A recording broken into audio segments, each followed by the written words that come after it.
हमारी यूनियन के पदाधिकारी मनोज को नौकरी लगवाने के लिए हिसार क्या चंडीगढ़ तक का चक्का जाम करने का काम करेंगे। मुर्दाबाद मुर्दाबाद मुर्दाबाद, चोर एससी मुर्दाबाद मुर्दाबाद मुर्दाबाद, लुटास कोशिक मुर्दाबाद मुर्दाबाद मुर्दाबाद, लुटा फिरता मुर्दाबाद मुर्दाबाद मुर्दाबाद। सिटी वीक न्यूज देख रहे हैं आप और मैं हूं आपके साथ साक्षी सोनी।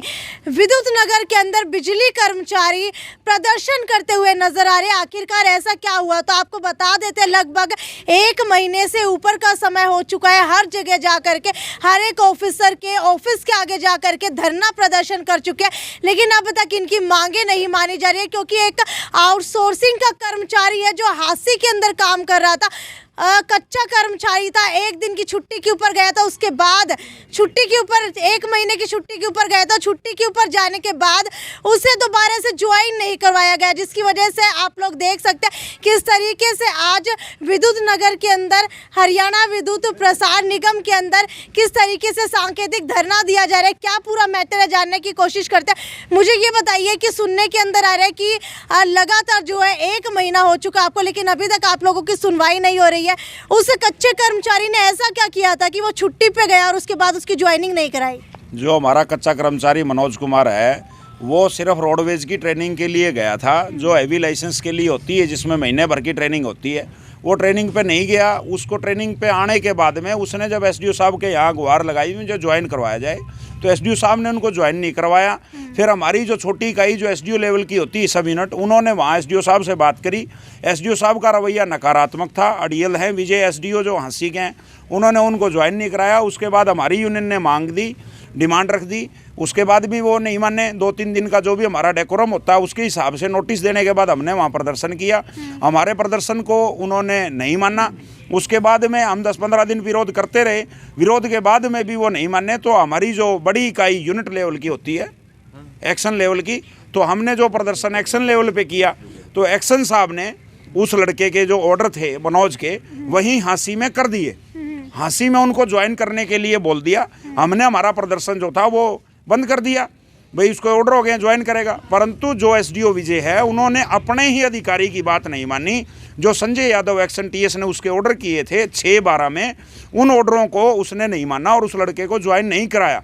फिर हमारी वहाँ की जो सब यूनिट इकाई थी, उन्होंने बात करी एसडीओ वाला भी, मैं इसको यहाँ ज्वाइन नहीं कराऊंगा, और उन्होंने बात ना मान करके यूनियन के जो भी टकराव करने की कोशिश करी। यूनियन ने डिमांड रखी, डिमांड के बाद में भी नहीं माने, तो हमने फिर वहाँ 10-15 दिन प्रदर्शन किया, और उस प्रदर्शन को हम आगे फिर एक्शन लेवल के ऊपर लेके आए। एक्शन टीएस का हमने प्रदर्शन किया। एक्शन टीएस का प्रदर्शन करने के बाद में भी एक्शन साहब नहीं माने, और वो यूनियन के खिलाफ कोर्ट में चले गए। और कोर्ट में जाने के बाद में उन्होंने यूनियन के जो पदाधिकारी हैं, जो उनके ऊपर उन्होंने मुकदमा दर्ज करवा दिया, और उन्होंने 100-200 मीटर का कोर्ट ने उनकी बात को मान करके 200 मीटर का आदेश पास कर दिया। और 200 मीटर के बाद में हमने वहाँ प्रदर्शन 200 मीटर से बाहर किया। अभी फिर उसके बाद हमारी जो ऊपर की इकाई होती है एक्शन से बाद में एससी का लेवल होता है, एससी साहब को भी बार बार हम अवगत कराते रहे हैं पत्र के माध्यम से, और एससी साहब ने भी हमारी कोई सुनवाई नहीं करी। उसके बाद हमने एससी साहब को लेटर लिखा कि हमारी जो भी जायज़ मांग है उसको माना जाए। हमारे जो भी लड़का है मनोज, इसको आप फांसी में लगाएं। क्या मनोज इस वक्त यहाँ पर उपस्थित है? मनोज मैडम आज कोर्ट में गया हुआ है। ऐसी कोर्ट में जाने की वजह क्या है? जाने की वजह ये है मैडम जी, SCTS ने कोर्ट में केस डाला है कि हमें 500 मीटर का दायरा से बाहर ये प्रदर्शन किया जाए। उसके खिलाफ कोर्ट में गए हुए हमारे यूनियन के पदाधिकारी और भी गए हैं। प्रधान महासचिव के खिलाफ इन्होंने जो सम्मन इशू किए हैं, उसके यानी कि एक तरफ ज्वाइनिंग नहीं करवा रहे, दूसरी तरफ केस और करवा दिया गया है।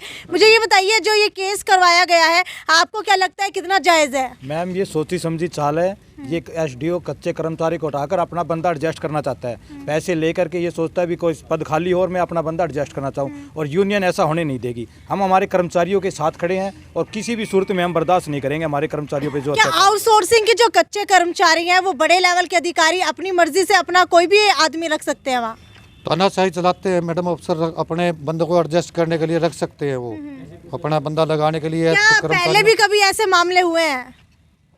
हाँ, ऐसे मामले पहले भी होते रहे हैं, लेकिन एक तरफ तो सरकार कहती है भी हम रोज़गार दे रहे हैं, और दूसरी तरफ ये अफसरशाही की तानाशाही जो रवैया चल रहा है, जिससे भाई अफसर नाजायज़ हर रोज़ किसी को परेशान कर रहे हैं। अब लगातार उस जो हमारा मनोज साथी है उसको लगातार हमारे एससी साहब और एक्शन साहब धमकी दे रहे हैं, हम आपको टर्मिनेट कर देंगे, और दूसरे विरोध में उसके ऑर्डर उठाकर फतेहबाद कर देते हैं प्रताड़ित करने के लिए।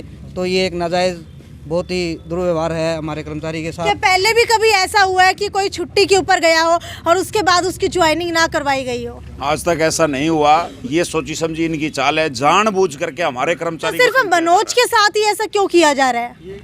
मनोज की आड़ में यूनियन के साथ टकराव करना चाहती है मैनेजमेंट, इसके लिए मनोज के साथ किया उन्होंने। अच्छा, तो यूनियन और क्या अधिकारियों की आपस में बनती नहीं है, तालमेल नहीं है? ऐसा कुछ नहीं है। यूनियन बड़े सौहार्दपूर्ण से हम हमारा प्रदर्शन करते हैं। हमारा कोई भी इनके साथ में कोई व्यक्तिगत अगर कोई कहे तो कोई मनमुटाव नहीं है। हमारी यूनियन की तो सिर्फ एक मांग है, हमारे कर्मचारी को आप 80 में ज्वाइन करा दें, हम हमारा प्रदर्शन अभी खत्म कर देंगे। और ये अपने अड़ियल रवैये पे अड़े हुए हैं। पहले 80 ऑर्डर की एक्शन साहब ने, अब उस लड़के के फतेहबाद ऑर्डर कर दिए हैं। अपनी कलम से जी चाहे तुगलक की फरमान आए दिन बदलते रहते हैं। वो इनकी मनसा क्या है ये खुद जानते होंगे। जो केस किया गया है वो कौन सी धारा लगाई गई है? कोर्ट से स्टे लिया गया है प्रदर्शन ना करने का। ठीक है, ठीक है। तो अगर अभी की बात की जाए तो अभी आगे का आप लोगों का क्या जो एक्शन रहने वाला है? जब तक हमारा साथी हाँसी में ज्वाइन नहीं कराया जाएगा तो यूनियन ऐसे ही लगातार प्रदर्शन करती रहेगी, चाहे हमारे। लेकिन 1 महीना हो चुका है, अब तक अधिकारियों के कानों के ऊपर जू तक नहीं रहेंगी। तो लगता है आप लोगों को कि ये सिर्फ सांकेतिक प्रदर्शन करने से मनोज को दोबारा से रख लिया जाएगा? बिल्कुल रखा जाएगा जी।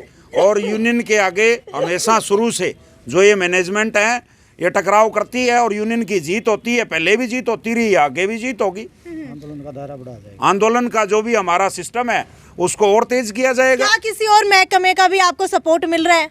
हमारी जो यूनियन है ये HSEB वर्कर यूनियन है, बिजली बोर्ड की सबसे पुरानी यूनियन है।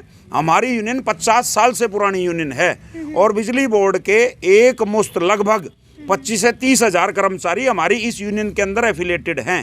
तो क्या 25 से 30 हज़ार कर्मचारी आप लोगों का साथ दे रहे हैं? अगर हमारे को ज़रूरत पड़ी और ये निकम्मी मैनेजमेंट नहीं मानी तो हमारी यूनियन जो कि हरियाणा कर्मचारी महासंघ से एफिलेटेड है, तो हमारी यूनियन नहीं, अगर इनको नहीं हमारे बंदे को ज्वाइन नहीं करा गया तो हरियाणा कर्मचारी महासंघ हमारे से दूर नहीं है। और वो दिन दूर नहीं होगा कि हरियाणा कर्मचारी महासंघ के आगे और HSEB वर्कर यूनियन के बैनर के तले हमारी यूनियन के पदाधिकारी मनोज को नौकरी लगवाने के लिए हिसार क्या चंडीगढ़ तक का चक्का जाम करने का काम करेंगे। तो आपको बता देते हैं कि चक्का जाम करने की चेतावनी अधिकारियों को दे दी गई है अगर मनोज की दोबारा से ज्वाइनिंग नहीं करवाई जाती है।